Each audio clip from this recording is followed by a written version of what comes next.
Hello, hello, hello. It is time for transmissions from the NX7062.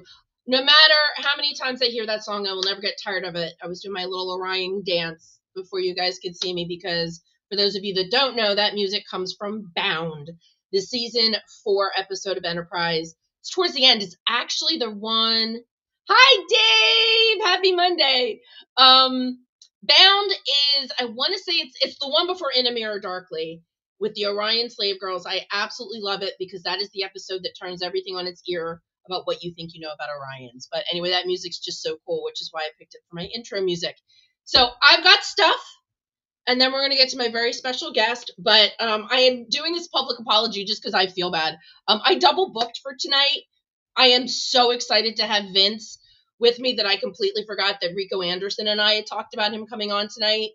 Don't worry about it, guys, because Rico is coming up in a couple of weeks. I am so excited, but I'm sorry, Rico. I love you, Rico, and I'll see you in a couple of weeks. But we've got Vince hanging out tonight. So, yes, it really was a great episode. Bound was such a fantastic episode.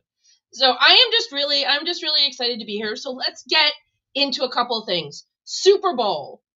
I stopped watching it after the Patriots quarterback fumbled on a sack because I knew that was the end, and that sucked for me.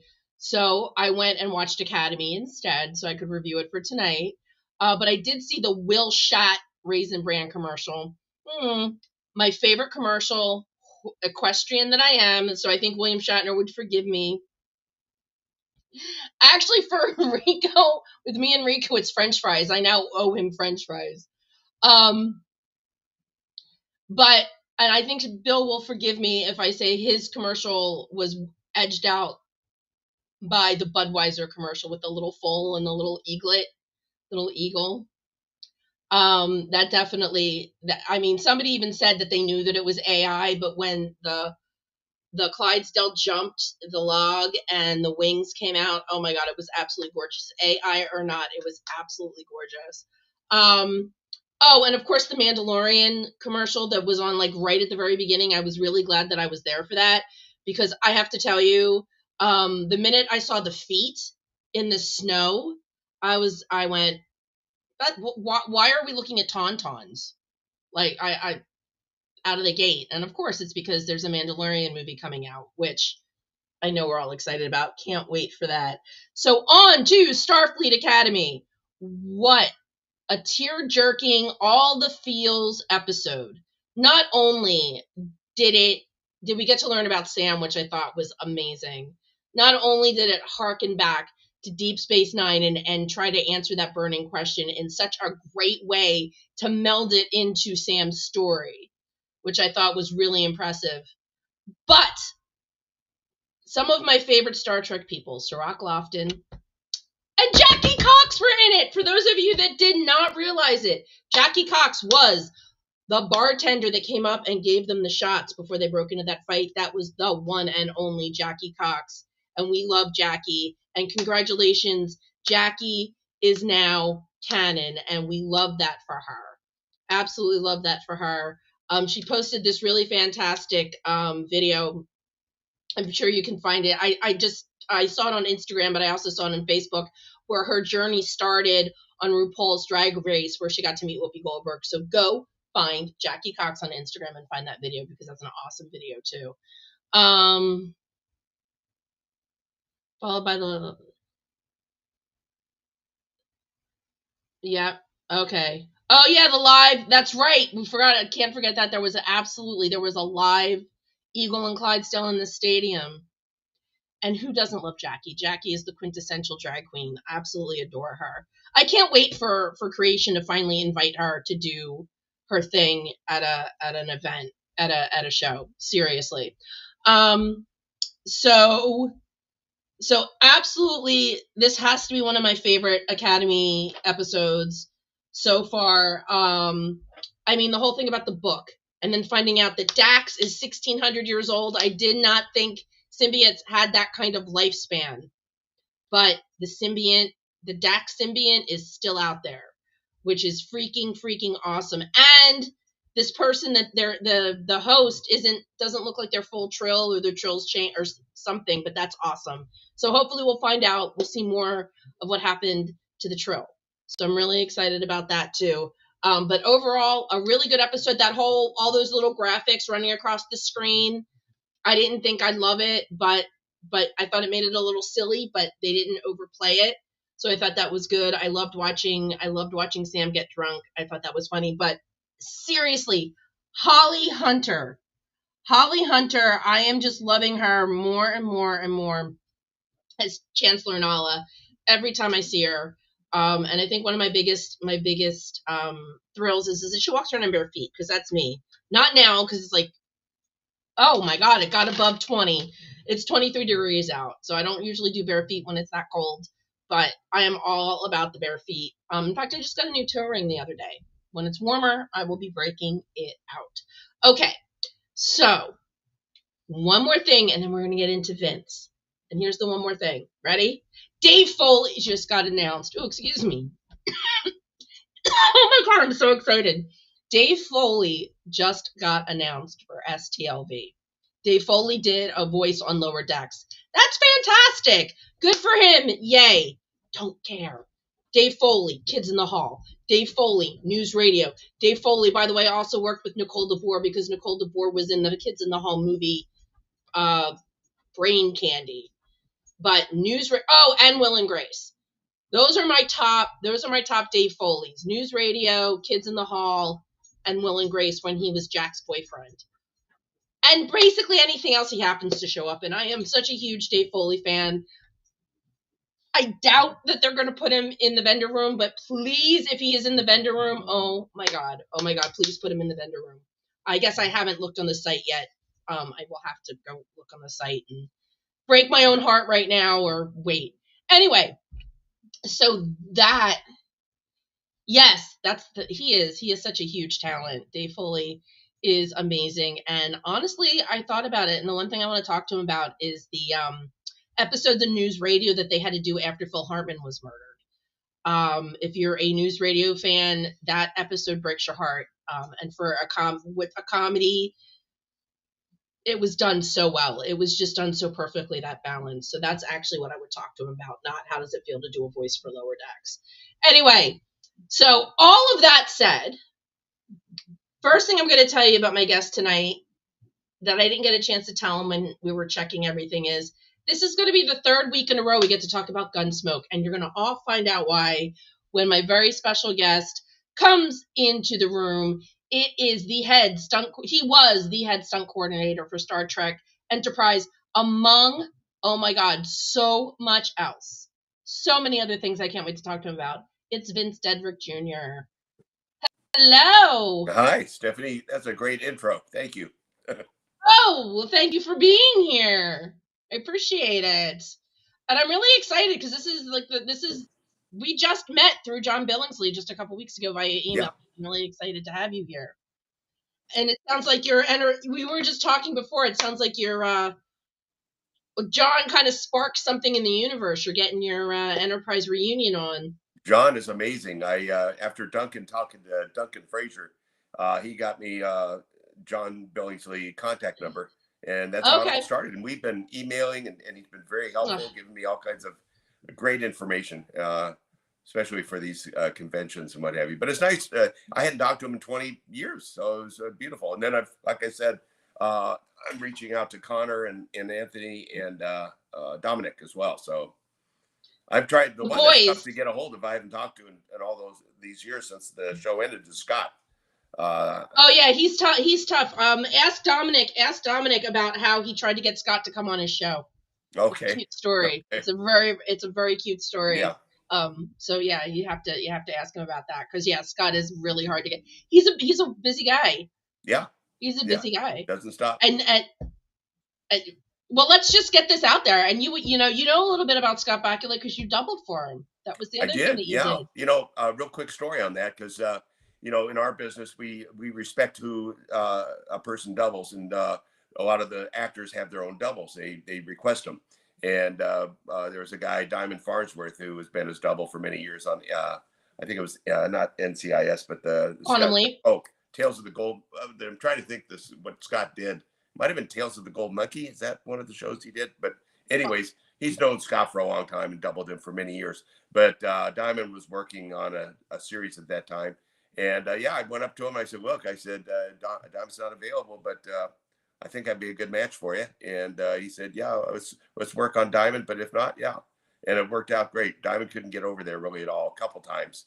But I doubled him many times over the seasons, and it was great. He's a little taller. I had to wear lifts, and wow, yeah, which was tough sometimes running around. But what about this one? What about your hair? Did you wear like a wig? Did you have to color your? I used my own hair. In fact, I'll show you. I don't know if I sent you that picture of where's that? That's Scott and I was doubling him that day, but that's my own hair. The hair worked out good. They just cut it and put a little bit of hair color in it, and my hair. I used to double Jeff Bridges quite a bit, and that's why my hair's longer right now. But I haven't doubled him for a while. I could see that. You guys have like the same, almost like the same everything. Yeah, 14 movies together. Oh, that's amazing. Yeah. So there really is a relationship between like a stunt person and an actor. Yeah, like a lot of times, yeah. A lot of these guys have their, they have their own guy they bring on board, Chris Hemsworth, and I forget the guy that doubles him, but all those guys.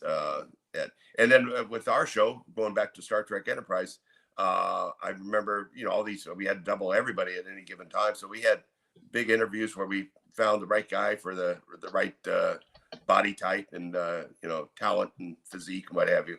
And that's how it started. Like, a good friend of mine still today is Connor Trinneer's stunt double, Sean Crowder. Oh, wow. Yeah. Yeah, because I mean, I would guess. I mean, there's a lot of trust, I think, between stunt people on a set, right? Especially if you have to work together. Oh, absolutely. Yeah, trust is that's paramount. That safety is part of the safety protocol, and an actor, once they get to know their double, they talk. The double will help him get on his pads. He'll work with him. He'll be a second set of ears and eyes, and so. Double's a good man to have, especially if you get along with him. And then there's other shows where you get on and we'll get a double that has never worked with the actor before, and that it just happens that way. You have to get the right talent or the right look, but it's always nice to have somebody that they're comfortable with working. Well, wouldn't you have to learn some of his mannerism, like his gait and his walk and his mannerisms? You can pick that up easy. Yeah, you can pick that up pretty easy. But that's important. Yeah, but once we're into that, it's the actor. But you're right. Yeah. Gotcha. Yeah. Okay. Well, you brought up Jeff Bridges, so I have to bring this up. My buddy Magic Lasso isn't here, but I know he'll hopefully watch this. Yeah. One of those 14 movies was Iron Man. Yeah. You actually doubled him on the set of Iron Man. Does that mean that they put you in that big metal suit? That big metal suit. Yeah. And that thing was amazing. I mean, the show, I've never worked on a feature that was so huge. Craft service was like the size of a football field. It was amazing. and it was such a big crew that I worked on it for quite a while. Not a whole, but maybe I think 3 weeks for that end fight sequence. But I'd go to work and I'd see new people each day. It was so big you wouldn't even run into the same people. But it was amazing. Jon Favreau was terrific to meet and work with. And, I remember him when he did Friends back like a million years ago. Oh, wow. Yeah. He's a nice guy. That was like that's like the first time I saw him. He played Monica's boyfriend for a little while. Okay. Yeah. And it was really funny. His character turned out he wanted to try mixed martial arts. Can you imagine Jon Favreau? Yeah. Oh, okay. There we go. Yeah, that was really funny. But yeah, so that's right. He was the director for that one. So. Mm-hmm. Yeah. So, okay, well, got to ask, did you meet Iron Man? Oh, I worked with Robert on one of his first features called Tough Turf. I don't know if you ever heard of that show, but It was right at the beginning. And so anyway, yeah, it's funny too, because he's got guys, bodyguards. You can't really get next to him. So even on set. So I remember. Oh, really? Yeah. Oh, yeah. Especially one guy that was like literally a shadow. And I remember we finished one scene. I hadn't had a chance to say hello to him because I wanted to bring back that old show. Because I had him take his first bullet hits in the leg. We put in squib hits in his leg, and he gets Dover and pitcher runs and attacks him. And he had so much fun doing that. He'd never done anything like that before. But anyways, Right. After the scene with the shot over on Iron Man, I went up to him, and as I was approaching him, his bodyguard got between us, like that. And I said, "Oh, hey, it's okay. I'm Vince Deadrick, Double and Jeff, and I worked with you, Robert, on Tough Turf." He said, "Oh my God!" And we talked about the director, Fritz. Somebody was his name. It was great. It broke the ice, and he remembered exactly what we did because we did some stunt actor action with him, and he was just a kid. He's just like probably 19. So right. Nice guy. Yeah. No, it's just funny because now, God forbid, they would never let him do something like that now. Yeah, no, this was it was back in '84. So whatever. Right. Yeah, we're talking a long Right. time ago. Now I remember Nicole DeBoer, who was in Deep Space Nine. I interviewed her. She did a couple of horror movies, and one of them was Prom Night 4, and she had to roll off a roof with her arm on fire. Wow. And she said she had a really fun time doing it, but it was a Canadian production and it was an independent production. So she's like, it was a little bit easier to do my own stunts up there. But yeah, it's amazing how many actors just have so much fun doing stunts. So much fun. I mean, I've been so blessed. I've been so blessed. Yeah, I've done things that a lot of people I haven't done, and it's nice. I've enjoyed it. And I grew up in it. I'm a second generation stuntman. Right. So, which leads to the perfect. I recognize. Yeah. Well, that too, but let's start with I recognize that poster that's behind you right away. Yeah. That's one of my favorite movies, Bullet. And that's Steve McQueen next to his famous Mustang, and it's a great shot. And my dad did not work with him on that one, but my dad was his stunt double in the early years. Was one of his stunt doubles on Wanted, Dead or Alive, a couple other movies, Cincinnati Kid, Hell's for Heroes. Anyways, they were good friends, and but yeah, that's where it all started with my dad back in the late '50s or mid '50s is when he got in. And that moved, and like you said, he's done Gunsmoke, which I was very excited. He did a lot of westerns. Yeah, and he was not a cowboy, but he learned how to be a cowboy because that's what there was. So he learned how to rope and ride and all this stuff that he needed. Yeah. Oh, that's amazing. Yeah. But then he also moved into doing some episodes of Star Trek. He did. He was he's got his own baseball card. Unfortunately, my dad passed back in 2017, but he was the first red shirt. I mean, there's always been that thing with who was the first red shirt that got killed. But Dad was Lieutenant Matthews on What Are Little Girls Made Of? And they say, wherever you look, they say he was the first red shirt that got killed on the original Star Trek. Oh, wow. That was a really good episode, too. Yeah. He got thrown down the bottomless pit from the big alien monster.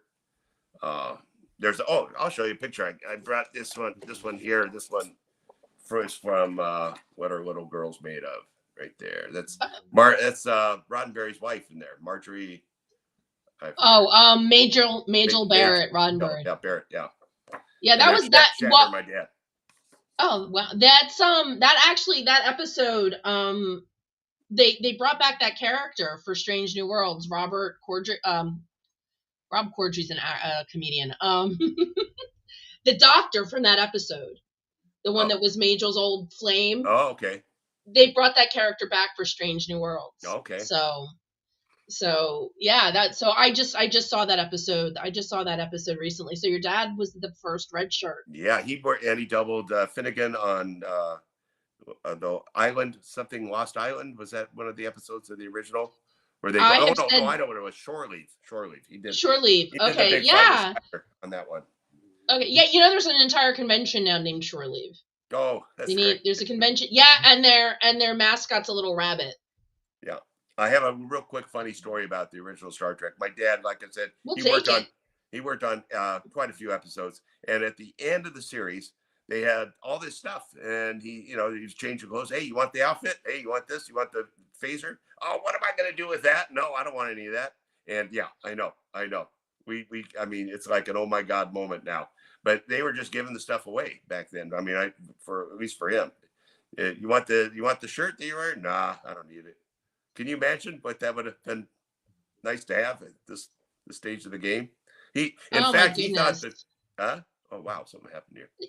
Yeah, no, this is what I was aiming for. Pictures. I wanted to pull up the picture of you and your dad for everybody. That's my dad and my half brother Patrick. He was with us. Okay. He had special needs, but he had a ball.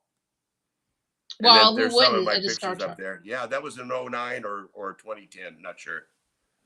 Okay, no, that's a great family shot then. And there's you doubling for Phlox. Phlox, yeah, yeah, I doubled And him there's as the well. picture you just showed us with Bakula. Yep.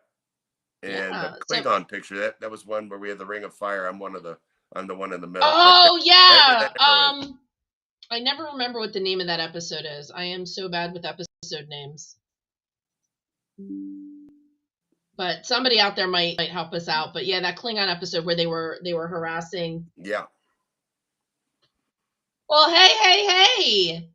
I'm glad you are here, Olive. Good to see you. Good to see you. Oh, sorry. I didn't mean to interrupt your story. I was just clicking No, around. that was it. That was the Pictures, story. yeah. It's just good times.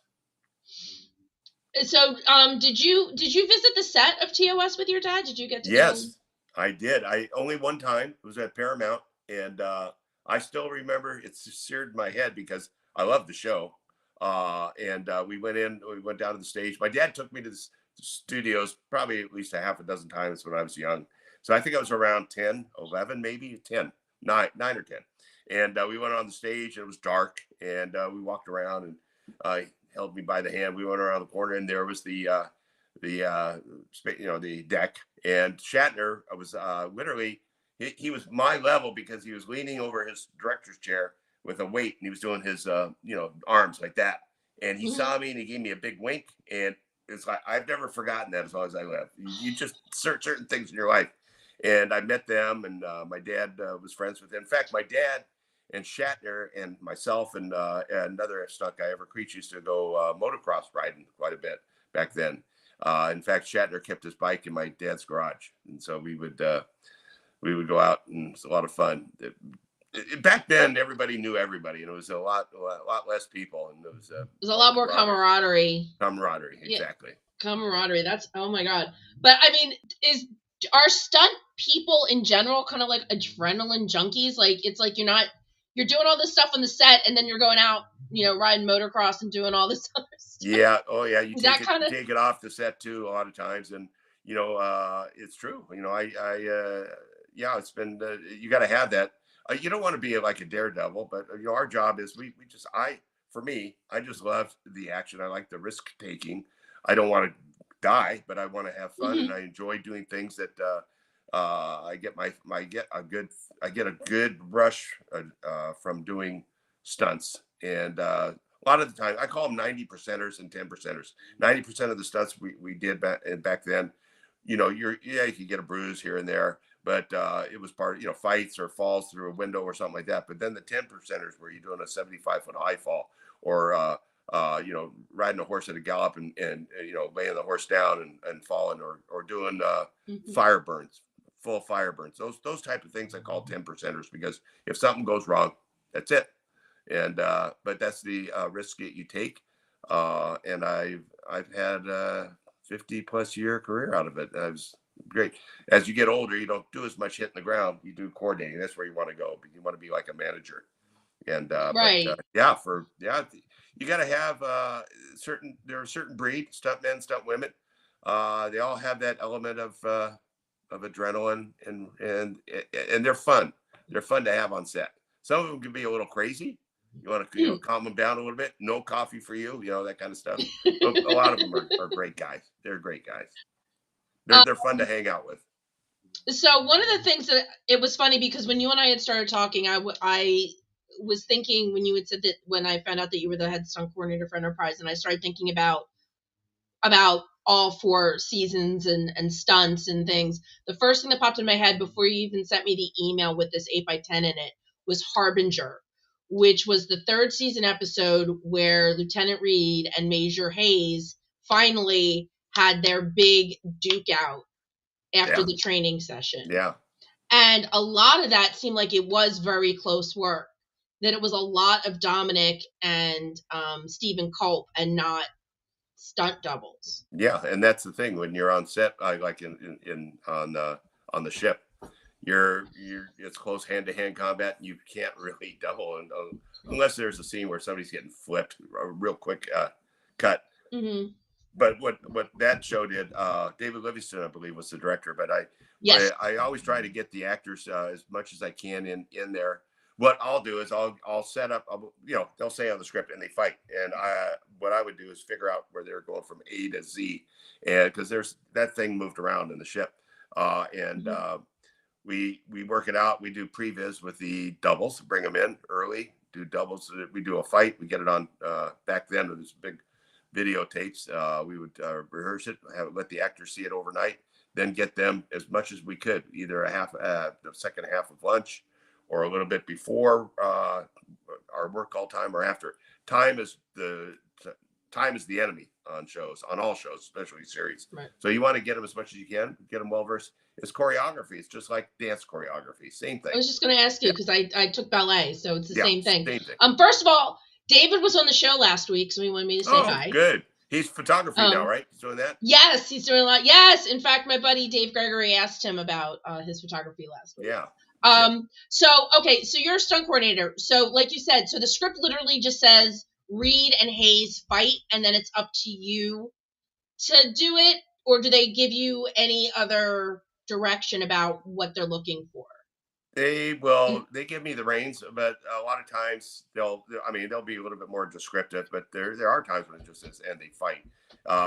What I'll do is I'll suggest areas where to go, what to do. How about this? Can we get into this and break this up? Can we make a breakaway for that? Can I take this wall out? We can, what can we do here? So I'll get that in the production meeting. That all starts in the production meeting, where we all sit around the table and have our weekly meetings.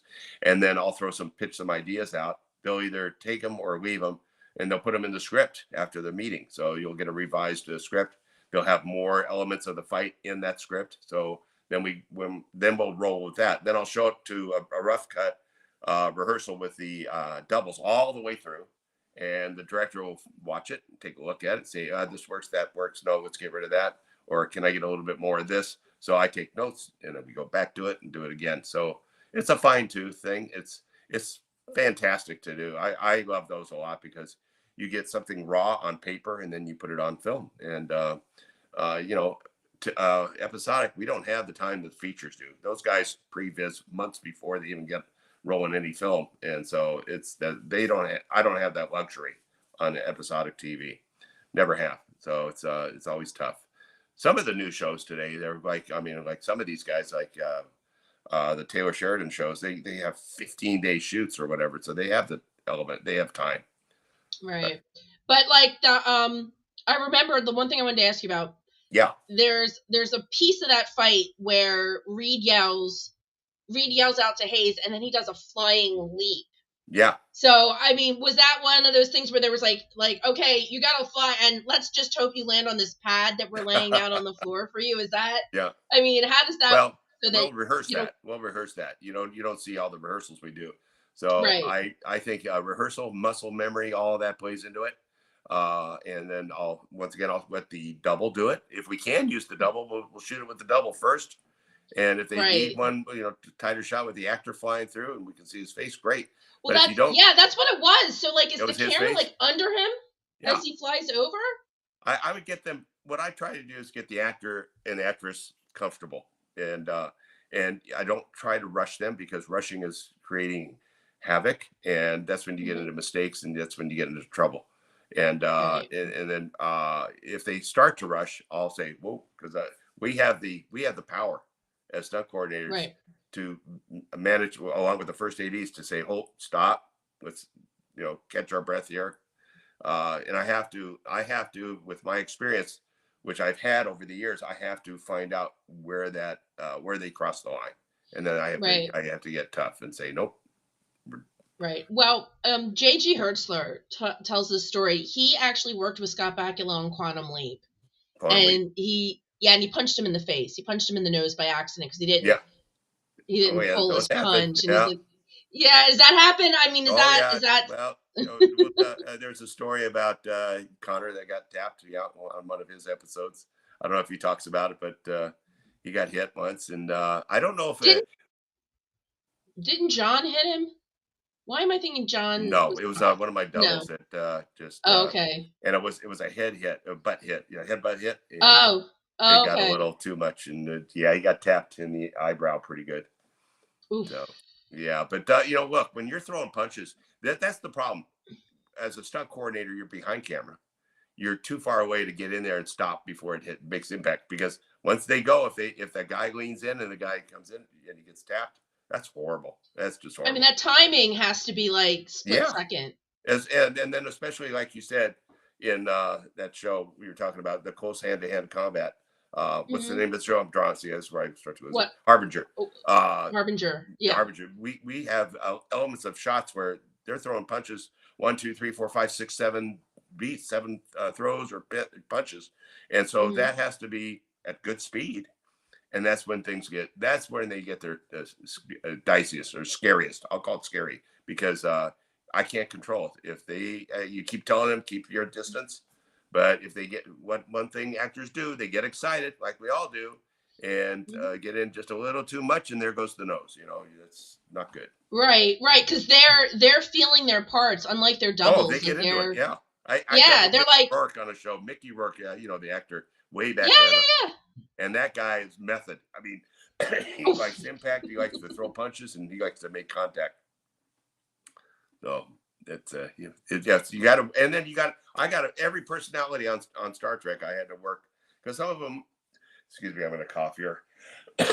Some of them get they get going method, but all good actors. Yeah, no, and like I said, yep, sure. No, and like I said, I mean, there was a picture, so you actually had to get. That's the thing, you've had to get in Denobulan makeup because you doubled for John. So 1 minute you're a Denobulan, the next minute you're the captain of the ship. It must be interesting because you kind of get to experience a bunch of different levels of the shows you're on when they have you doing things like that.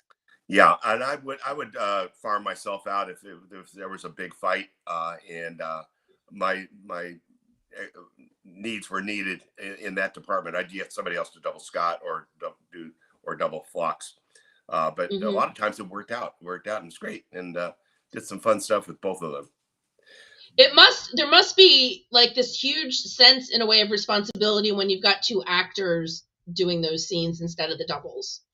Like, I mean, how worried do you get? Like you said, like when they're very. I got my poker face on, but my heart's going, and I'm nervous, but you can't show that nerves. That you don't want to show that, but it's being out of control. It's out of my ballpark. I'm not there. I'm not. If I was right over their shoulder, I can grab the guy and move him out of the way, and just before if that punch is coming too fast, or if I feel like they're getting too close. And I have called it. I've called cut before the punch is thrown. If I feel like they're too close, I said I'll stop the fight. We'll just retape it. We'll do it again. So you actually have that. I was just going to ask you. So you can actually say cut. Yeah, and I have many times. Yeah. We had a good safety record on that show, a very good safety record. And like I say, a lot of shows, you just got the actor. I think we had 7 cast members on that show. So they all had doubles, and sometimes all of them were working. It was a lot of stuff to keep busy. And you said you still have, this is why I'm wearing my sweat jacket, but you still have your Scott Bakula uniform? Yeah. Oh, quick story on that. Rick Berman, the executive producer, showrunner. So he heard that I doubled Jeff Bridges on The Big Lebowski, and one of his favorite movies. So he asked me all kinds of questions about it and this, that, and the other. So I knew that guy liked Big Lebowski stuff. So I said to him at the end of season 4, when we were getting ready to wrap, went up to his office and said, "Hey, Rick, I'll tell you what I'll do. I'll give you the Big Lebowski script, and you give me Scott Bakula's my outfit with all the," and he just got on he didn't even he called the wardrobe department, said, "Pack up Vince's stunt double outfit." And they put in a nice thing, and they gave me everything except the shoes. They asked me if I wanted the shoes, and I didn't want to carry them. They're clunkers. I didn't want to carry them to the parking lot. And I wish I took them. But I have I have the outfit, and it's got the tears and the rips from all the stuff we did over the years, all the cable pulls, all the rips in the back, but they sew it up really nicely. So yeah, I wear it, and it's nice. It's a nice looking outfit. Speaking of tears and rips, Vaksala was the episode where they were all in that web and hanging upside down. Were you? did you double? I mean, there were a lot of close-up shots. Like I know Connor and Scott were hanging upside. Yeah, I have pictures of that one. I remember when we were doing them for visual effects. They had contraptions made for them to sit or lay in, and you never saw it. It looked like they were hanging, but they were in actual, like some kind of shell that they were laying on. So that, if I remember correctly. So they were able to survive. This is the one thing that I've been dying to ask you. Like, you have been in some major movies, like you said, like The Big Lebowski, Air Force One. So you've crossed over to Star Wars territory because you worked on a Harrison Ford movie. Yeah. Titanic. Yeah. Got hurt. Which is amazing. Got hurt on that show. Oh, did you? What were you doing on Titanic? Broke ribs. I was one of the crazy guys that wanted to get at the top of the Titanic when it was at its, horizontal position. I was too high, and we were, and basically, actually, I should say, we weren't like this. What was happening? It was on a gimbal, and as they raised it up at about 17 degrees, everybody started sliding down. Remember that scene? All sliding. Yes. So we had 70 plus. I think it was close to 70 stunt guys on that show, and we were rehearsing all at a good angle. But on shoot day, after take 2 or 3, somebody got a hold of the rheostat, and I feel, and brought it up a little bit too high, and we were flying, and I got out of control and got wedged in a area down below, and then the guy that was just ahead of me came down with his knee into my ribs and just broke 2 of them, and you could hear him. It was like a tree branch breaking, and I got hurt real bad. Ribs are not fun. I don't know if anybody of your people there have seen or gotten ribs broken, but it's really tough because it takes forever 8 weeks or so to heal, and you have to sleep. Yeah, and there's nothing you can do but wrap them. Nothing but you can't just wrap them. Yeah, so but anyways, that got me out of that show. Yeah, I would assume that you guys have some amazing insurance. I can't even imagine with it's we're just I think we have what the studios offer us. We're insured for all that stuff if we get hurt on set, and they have workers' comp, they have this and that, and then for people always ask me, well, your life insurance policy must be. It's not that bad. It's similar to an airline pilot. It's a little riskier, so the monthlies are a little bit higher, but it's not that bad. So like I said, I was going, but this is what kills me because I was going to ask you about it anyway. The Fall Guy. You've worked with Lee Majors on a few things. You were doing some bionic stuff, right? You did $6 Million Man. Well, I don't know if I mentioned this. I guess yes. My dad being this, I'm second generation. Second, yeah. My dad was the stunt double for Lee Majors on $6 Million Man, and so I was a stand-in on that show back in the 70s, and got to see all that stuff. I worked for about 2.5 seasons on that show as a stand-in and photo double. I did some of his, especially the hand inserts where he would break things with his fist through metal or breaking locks. That was my hand usually doing the inserts. That's so cool. That was me. Yeah, I wish I had pictures of that, but I don't. But anyways. And then you did the movie. You did the movie Bionic Ever After, but what kills me, because I was going to ask you about this, you actually worked on Fall Guy, which is a movie about a stuntman. Or a TV show about a stuntman. The one with Lee Majors, yes. The one with Lee Majors. Did you consult on that? Did they have a stunt consultant, or was it all just more about? They had a different double for him then. Mickey Gilbert was the stunt coordinator and second unit director, but he brought me in to double Doug Barr of all people, which was the co-star. Okay. And who was a little taller, but I doubled him quite a bit on that show. Like I think probably about half a dozen episodes. But I just was on a walk-in on a daily basis. But it was a lot of fun. Was it now I have to admit, I never really watched the show, but how accurate was it, or did it really not focus too much on stunts, and it was just? Yeah, well, I mean, they didn't spend much time on the work, like how they do the show would be like he played the bounty hunter or whatever detective, so right, the show is mostly about that. But yeah, every once in a while they'd be on set and they'd be doing their little stunts on set, and it looked pretty legit. They candied it up a little bit, but that was a fun show to work on. People just want to watch Lee Majors run around. I mean, it's okay. right? Yeah, he does conventions now. I saw his picture. I met him at a convention. Yeah. Yeah, Lindsay and Lindsay Wagner and him. And Lindsay, I worked on Bionic Woman. She's a very nice lady. She was married to a stunt coordinator for a while there, Henry Kinchy, way back when. Okay, I would be. Let's see. This is cool. Yep. Like I said, I never watched it, but I remember it. Now, honestly, if I heard the theme to it, I would recognize it. But Chris Garris says that that was cool. But I have to ask this. I have a very good friend I've been friends with for, I'm not even going to say, but I have to ask for him. Sure. How did you get to chat with Heather Locklear when you were on Fall Guy? No, darn. I mean, not that often, a little bit. And, no, not much. No. Okay, he was so cute, and but no, I hung out with Lee a little bit, Doug, okay. and the stunt guys, and yeah, she was in her room. No Heather. Yeah, no Heather. No Heather. All right, no, darn it. Yeah, no, he's gonna be disappointed, but for him I had to ask. Hi, Joel. Welcome. Yeah, for him I had to ask because I just remembered. I'm like, oh right, she also did T.J. Hooker. She did a couple of action. Oh yeah, action shows. She dated one of my friends who was a stunt guy for a while. Yeah. Oh really? Yeah. Oh, okay. Yeah. Before she settled into Melrose Place. Yes. So did you always want to do the stunt thing? I mean, was it just because you hung out with your dad? I mean, did you ever want to do anything else? I when I was a kid, I was like, my dad was in the stunt business. I was 5 years old, but I remember way back when. But I said, because he always got hurt. My dad got hurt a lot, some really serious injuries. And I said, and plus my dad to me was 10 feet tall and bulletproof, a very strong man. And I said to myself as a kid, I could never be a stunt man. Look at this. I can't be like that. He was my hero, right? Big guy. But it just kind of fell into place.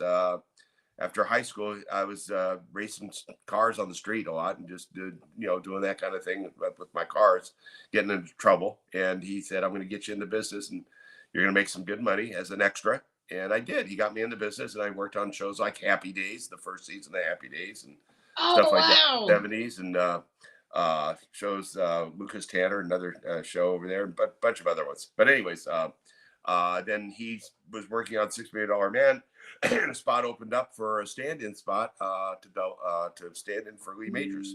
So that's where it kind of all started. And I still wasn't really into it, but I really enjoyed watching him work. And he did all the falls. I don't know if but if you ever seen the show, when he jumps up, those bionic jumps, those really shot in reverse. He'll fall. He'll jump backwards. Oh! They reversed the film to make it look like he's jumping up. And so we'd set up the boxes for the falls in the boxes or the pads. And I learned to do it with all the other stunt guys and the stunt safety guys.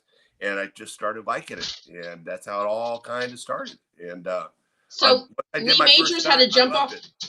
Oh, wow. Yeah. Yeah, no, I had no idea. So that must be how they did it on Wonder Woman too, maybe. Like backwards. Probably back in those days it was all, it wasn't really like today they use pneumatic winches, the computerized winches.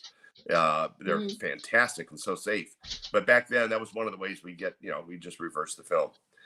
Kind of like on Batman, where they were climbing up the side of a building, but it was really just sideways, this way. Yeah. And Dad. Hey, Casbar. Oh, sorry, go ahead. No, that's okay. Somebody I haven't seen in a while. Casbar, hi. Thanks for popping in. So just a footnote on those backward high falls. He had to look up when he jumped backwards because when you're going forward, you got to look like you're going up. Yeah. So that was always scary. He couldn't even see where he's falling. He just had to trust. He had to trust that the paths were there. Okay, so you did 98 episodes of Enterprise as a stunt person, but then you also acted in 9 episodes. Was it 9? So wow. Yeah, that's what IMDb says. I mean, okay. I know I played guards and bad guys and but yeah, I guess you were an Orion guard. You were green once. Yeah, I was green. I know. Here's a picture. I'll show you this. This is my dad and I and Jolene. I can't remember the name of it. You might recognize those aliens, but it was the one that had the green guy, the big show, or maybe some of your guests will know. Does that look familiar? No. Oh my God. It should. I feel terrible for not knowing. We had a bunch of green stunt guys on that show, bald. Oh, was that the? Yeah, were you guys in cages? Were you guys being sold as slaves? That's the one. Yeah. Okay. Yeah. Yeah. Okay. Yeah. And then there was the, and then I played one of these guys. Yeah. I don't remember. I don't remember the name of the episode, but yeah, I do. Oh wait, no, that was. Oh my God, that was one of the Brent Spiner ones. That was the first. Brent Spiner did that 3-episode arc in the 4th season. One of them was Cold Station. One of them was Badlands, and then there was the third. Badlands. Season 4 was a bad. Yeah, season 4 is. Season 4 had a couple of 3-part episodes. That was one of the 3-part episodes. Yeah, Brent. I thought that was great that they brought Brent as one of Data's ancestors, as Noonien Sung's ancestors. That's a nice guy, by the way. Brent was. Really. Yeah, Brent is nice. Yeah, I had a chance to talk with him when he was at a New Jersey convention a couple years ago, and I asked him. We ended up talking about Dick Van Dyke, which I thought was amazing because he actually had a Dick Van Dyke story, and I'm a huge Dick Van Dyke fan. So I talked to him about Night Court because I always thought he was really funny on Night Court. Work on Night Court. So we talked about that. But no, yeah, Brent is lovely. Very soft-spoken, very... Oh, yeah. Very conversational. He loves to talk to his fans, which is always nice when you see somebody who wants to take the time. Yeah, we got along fine. I wanted a real quick story to this. My dad was the only stuntman that was on the original series and Enterprise. And so the whole cast and crew, the art department made up a big picture of him from the original series when he was in a red shirt and put it in a big frame, and everybody signed the frame, and they did something on set. It was so touching. Oh, that is amazing. I mean, everybody talks about Star Trek being such an amazing family. Oh, and amazing. From the fans' perspective, it absolutely is, because you go to these conventions, you see the same people, and it's amazing. But to also hear it from that side, from the other side of the camera, is just, it's incredible to hear. No, it's not just the people that we're used to seeing on the set, that it's a broader family with everybody that's there and working. So that's amazing. Yeah, that crew from Enterprise were the same ones that were on Voyager and even DS9, all those shows. So they all came on over. Some have been, that was 20 years on a run for them. Amazing. Yeah, it is. And David Livingston and I were talking about how Trek, I don't know if this is completely paramount, but Trek definitely hires from within. They definitely look for a family to move. Yeah. To move up and to move along. And I mean, that's how David ended up, where he is, and having all those amazing. So which do you have? I mean, obviously you've done more stunt work, but do you like being in front of the camera too and doing just the acting? Yeah, I don't mind it. It's I enjoy it. I got into it not heavily, but for a couple of years there, I just really enjoyed doing it, like stunt acting parts. And I played several parts where I would have a little bit of dialogue and then get killed. The car going over a cliff, or I was a mailman and chased by the bad guys and rolled my Jeep down the hill. And then there were like 3 or 4. Oh, and another one. Who was the guy on Titanic that was the husband of the star, the jealous husband? The Billy Zane guy? Billy Zane and I played a detective on a show where Billy Zane and I have a big fight on the show. Oh. And this was after Titanic, and so he remembered me from Titanic. But anyways, we're fighting, and then I get set on fire. And then the next time you see me is in the back of a truck, all burnt up and everything. So it's fun. I enjoy it. I get more nervous with dialogue than I do with doing a high fall. But just don't want to say screw it up. But muscle memory is a little easier to work with. I worked on a great movie that, I don't know, Heat. Did you ever see Heat? Never seen it, but I know it's a classic. It's classic. So I worked on that with De Niro. I had a one-on-one with De Niro, and I get killed by Tom Sizemore, and that show has put me on the map too. I worked on a movie with Tom Sizemore. He's a character. Yeah, you know what? It's funny. It was an independent film, and they scraped together the money to bring him in for one day. Oh, yeah, and I bet they paid him well. Yeah, well, he liked the script, so it helped. They sent him the script, and Yeah. he liked it. So he came in and shot for a day, and I was on set. Didn't get a chance to meet him, but it was pretty cool to be in a movie with Tom Sizemore. Yeah. Okay, Days of Our Lives. You've that's the other thing that I love about your resume. You have done just about every genre there is. Yeah. And you actually were on which is my soap. I'm so bad. I'm like so far behind on it. I'm terrible. But Days of Our Lives, I've watched it since I was 5 years old. So I'm sure I saw you in your episode. But it just seems like every time I turn around, more and more people that I know from Star Trek have done episodes of Days of Our Lives. I know. I was Days of Our Lives, and I also did some stunt coordinating and stunt acting on General Hospital back then too. Yeah. When I don't know if you watched that show, but Tony Geary, Luke and Laura, when they got married, I was around that era. Yeah. Well, okay. Well, they lost. Tony Geary passed away not too long ago. And Tristan Rogers, all in the same same year. Yep. And was this before or after Jonathan Frakes married Jeannie Francis? Because there's that Star Trek tie-in. This was 1982. Okay, yeah, because there's that Star Trek tie-in with GH is that Jeannie Francis is married to Jonathan Frakes, so Laura married. Yeah. So that's a Star Trek tie-in. Oh, go ahead. I'm sorry. No, I was just going to say, actually, I've talked to Jonathan about Jeannie, and I'm like, I love your wife. I said, but not from General Hospital. I said, she was on Days of Our Lives for a while. I said, I loved her on Days. Yeah.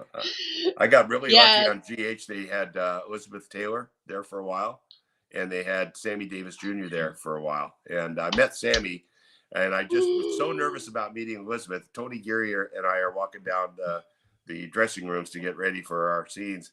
And he was good friends with Elizabeth Taylor, and he said, "Oh, there's Elizabeth Taylor's room. You want to come meet her?" And I said, "No, I'm good." I was too nervous. I didn't want to meet her. But what about Sammy? I love. You didn't meet Sammy? Oh yeah, Sammy was great, and I wish I talked to him more. I would have loved to have hung out with him. I bet he has throw some great parties. That's what I heard back then, anyways. Yeah, no, my grandfather met Sammy Davis Jr. So got my mom his autograph. Yeah. But no, he would have been somebody I would have loved to have met because I just love him. I love all of his work, and very talented. PBS had very talented, and PBS did a really great documentary on him a few years back that was just really cool to watch. Cool. So yeah, no, that's great. We've got so much in common, including the fact that hopefully this will be what people will see at my table in Vegas because we're hoping to get you out to Las Vegas, to my table, to my booth. Awesome. Great. We're working on it.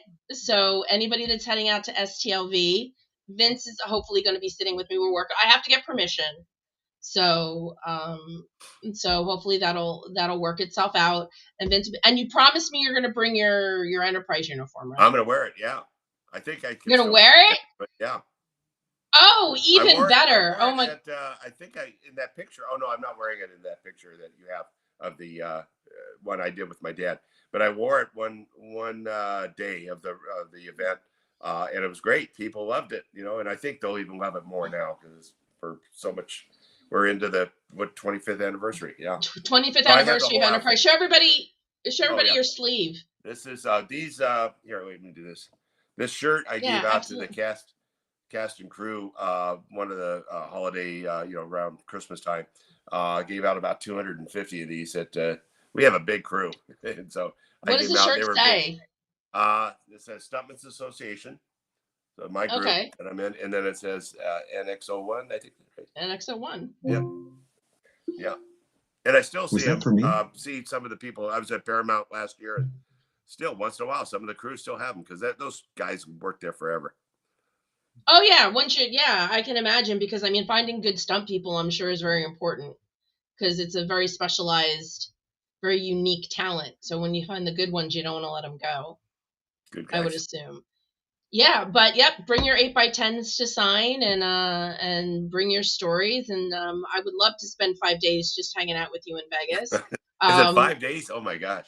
Jeez. It's 5 days. You're not obligated to all 5 days, but it is starting. It is, they bumped it back up to 5 days. So it's Wednesday, Thursday, Friday, Saturday, and Sunday, the first full week in August.